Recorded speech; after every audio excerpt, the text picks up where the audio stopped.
billahi minasyaitonir rajim. Bismillahirrahmanirrahim. Harga bensin naik, begitu pula pulsa.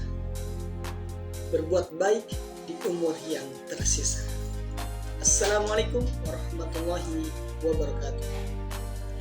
Alhamdulillah, wassalatu wassalamu ala rasulillah wa ala alihi wa mawalah. Amma ba'du. Sahabat-sahabatku yang dirahmati Allah Subhanahu wa taala. Berbuat baik itu tidak mengenal zaman, tidak mengenal waktu, tidak mengenal apa-apa. Tetapi dia harus dilakukan secara kontinu, terus-menerus, dari waktu ke waktu, dari tahun ke tahun. Kenapa? Karena berbuat baik ini adalah modal utama kita untuk bisa meraih yang namanya surga. Kalau orang-orang Islam, orang-orang yang mengenal Allah, orang-orang yang hari ini pun juga dia masih kafir, agamanya lain, pasti yang utama yang dikejar adalah surga. Kenapa? Karena semuanya tahu surga itu sesuatu yang indah, sesuatu yang sungguh dinantikan, dan semua orang ingin masuk ke dalamnya. Kita tahu bagaimana surga itu dikisahkan atau diceritakan dalam Al-Quran, bahwa itu tempat yang dulu Nabiullah Adam AS diciptakan bersama Siti Hawa, dan kemudian diganggu oleh setan, lalu akhirnya turun ke bumi. Sejatinya kita hari ini sedang berpetualang untuk bisa pulang kampung, ke kampung halaman kita itu surga. Namun untuk bisa masuk surga, Allah sudah punya aturan. Kenapa? Karena Allah ciptakan semuanya dengan sempurna. Ada yang baik, ada yang buruk, ada yang normal, ada yang tidak, semua dalam kesempurnaan Allah. Orang terlahir dengan kekurangan, orang terlahir dengan kondisi miskin, orang terlahir dengan kondisi kaya, itu adalah bagian daripada kesempurnaan Allah. Kenapa? Karena Allah suka-suka saja mau bikin orang itu normal, orang itu gila, orang itu cacat, orang itu kaya atau sebagainya. Itulah kemasukan Allah. Allah bisa melakukan apa saja yang tidak bisa kita lakukan oleh kita sebagai manusia yang lemah. Nah, teman-temanku yang dirahmati Allah Subhanahu wa taala, maka kita perlu meneruskan perjuangan untuk berbuat baik. Terutama kita ini tahu kita nggak akan panjang di dunia ini. Dunia ini sekali lagi dia sebentar, gak lama.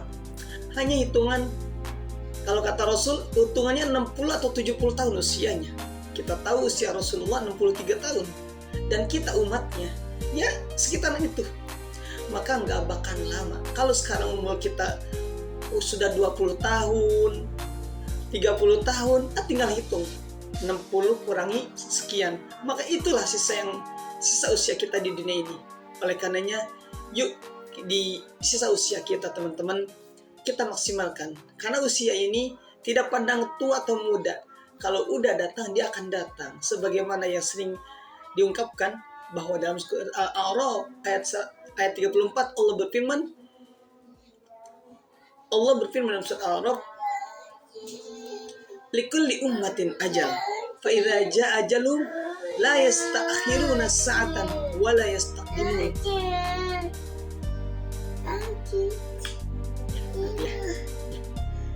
Nah, kalau misalkan sudah datang takdirnya, maka dia akan datang. Dia nggak bisa diakhirkan, nggak bisa juga dimajukan, karena sudah jelas, sudah saatnya. Nah, teman-teman yang dirahmati Allah, termasuk kita, ya, boleh, ya. Nah, termasuk kita juga nggak lama. Kita mungkin ada yang merasa muda, ada merasa tua. Nih, anak saya masih kecil, usianya 3 tahun. Nah, kita tidak tahu, ada yang udah tua tapi masih panjang usianya, ada yang kecil tapi dia sudah sudah Allah panggil. Jadi yang namanya kematian nggak pandang usia. Jangan merasa muda seakan masih lama usianya. Jangan merasa tua seakan dia adalah panjang usianya. Intinya, yang sehat harus waspada, yang muda juga harus waspada. Kenapa? Karena yang namanya kematian datangnya nggak ketuk pintu, nggak pernah ada tok tok tok, saya malaikatul maut, saya akan mengambil nyawamu. Nggak ada yang begitu kecuali Rasulullah. Rasulullah pernah ketika dalam sakaratul maut ditanya, ya Rasulullah, apakah engkau sudah siap untuk kembali? Bahasa kitanya begitu ya. Atau masih mau melanjutkan di dunia ini? Tapi Rasulullah SAW yang sudah berkorban untuk menyebarkan agama ini, beliau memilih untuk berjumpa dengan Allah karena beliau rindu bertemu dengan Allah yang Maha Agung, yang senantiasa membantu beliau dalam perjuangannya, sehingga apapun yang dilakukan, ketika ada rongrongan, ada cacian, ada makian, ada himpitan, Allah memberikan ketenangan dan bantuan.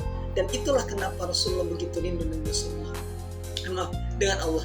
Tapi bukan berarti beliau tidak rindu dengan kita. Bahkan dalam kerinduan dengan Allah, beliau masih mengucapkan ummati, ummati, ummati. Umatku, umatku, umatku. Kita ini umatnya Rasulullah, teman-teman. Dan beliau mengkhawatirkan kita.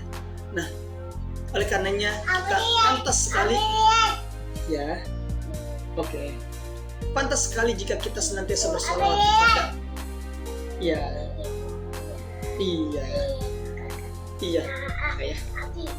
pantas sekali jika kita harus senantiasa bersalawat kepada Rasulullah. Kenapa?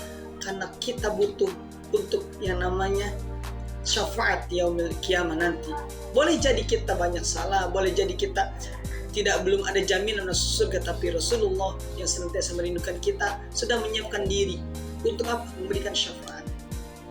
Nah, teman-teman yang dirahmati Allah Subhanahu wa taala, di lain ayat Allah berfirman, innal hasanat yudhibnas sayyi'at. Setiap kebaikan itu akan menghapuskan keburukan. Kita manusia yang dilabeli dengan al-insanu mahal khata' wa nisyan. Manusia itu tempatnya salah dan lupa. Maka kesalahan-kesalahan, kelupaan-kelupaan kita pasti sering terjadi. Tapi Allah sudah menyediakan sebuah wadah bahwa Allah Maha Ghafur, mengampuni apapun kesalahan kita, apapun kelupaan kita, apapun kelalaian kita, Allah siap ampuni. Bagaimana Allah tidak begitu baik kepada kita? Oleh karenanya teman-teman yang dirahmati Allah Subhanahu wa taala, mari kita syukuri nikmat yang ada, usia yang masih ada, kita isi dengan kebaikan-kebaikan sekecil apapun. Karena kita tidak tahu kebaikan mana yang Allah terima. Kalau bahkan Sayyidina Umar radhiyallahu anhu, beliau mengatakan jika ada saja kebaikan yang benar-benar diterima oleh Allah, maka beliau akan benar-benar bahagia sama sekali. Tapi beliau, masya Allah, dengan ketawaduan beliau belum merasa yakin bahwa amalnya itu diterima. Nah, lalu bagaimana dengan kita? Kita bahkan berbuat sedikit saja seakan-akan seperti sudah berbuat banyak, ya? Iya, dapat. Padahal kita tidak tahu sama sekali dan hanya Allah yang tahu.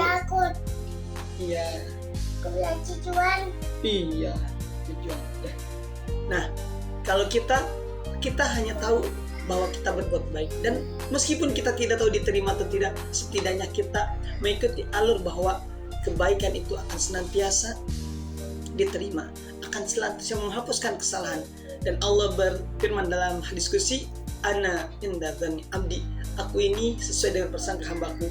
Maka teman-teman, mari kita hadirkan dalam mindset kita setiap amal kebaikan kita, berpikirlah itu diterima Allah, dan tentu dengan niat karena Allah. Apapun itu, mau sholat, mau sedekah, mau sedekah, mau mengajar, mau belajar, niat karena Allah, insya Allah Allah akan terima dengan sesuai dengan apa yang kita pikirkan. Barakallahu fikum, kurang dan lebih yang mohon dimaafkan. Salam, kalau sehat. Assalamualaikum warahmatullahi wabarakatuh.